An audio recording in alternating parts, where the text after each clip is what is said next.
New York America में मुकीम सिंधियों का दरियाए सिंध को बचाने के सूबाई हुकूमत के मंसूबे के खिलाफ एहतजाज जारी है। गुज़िश्ता रोज़ न्यूयॉर्क में पाकिस्तानी सिफारत खाने के सामने साना वर्ल्ड सिंधी कांग्रेस की तरफ से एहतजाज किया। एक्टिव दोस्त लियाकत पंवर की तकरीर। वर्ल्ड सिंधी कांग्रेस जे एक्टिव दोस्त लियाकत पंवर के गुज़ारिश कंदुसि त पंहिंजे ख़्यालनि जो इज़हार करे। Liaquat Panwar. Thank you, Hadaraja, and thank you for everybody to come here and make this protest happen. असां सिर्फ़ एतिरो ई चवंदासीं त असांजे लाइ तव्हां कुझु बि न छॾियो आहे। तव्हां असांजा माण्हू था मारियो, माण्हू गुम था कयो, वरी उन्हनि जी का रसाई कंहिं क़िस्म जी कान्हे का।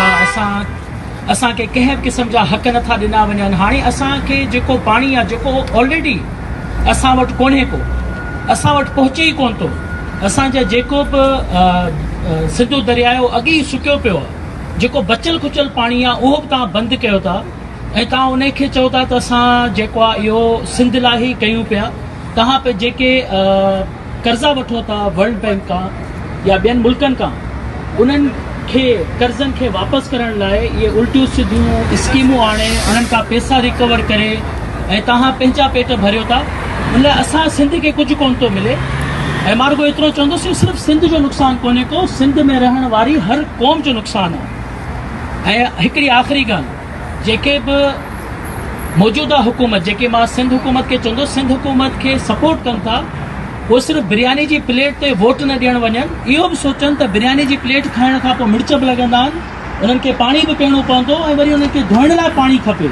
त महिरबानी करे तव्हां स्टैंड वठो। इहो सिर्फ़ु असांजो मसइलो कोन्हे को, इहो सॼे सिंध जो मसइलो आहे ऐं हर उन क़ौम जो मसइलो आहे जेको सिंध में आहे। Thank you so much. Canal समूरा नामंजूर, सिंधुअ ते धाड़ो नामंजूर, केनाल समूरा नामंजूर, केनाल समूरा नामंजूर, सिंधुअ ते धाड़ो नामंजूर, सिंधुअ ते धाड़ो नामंजूर।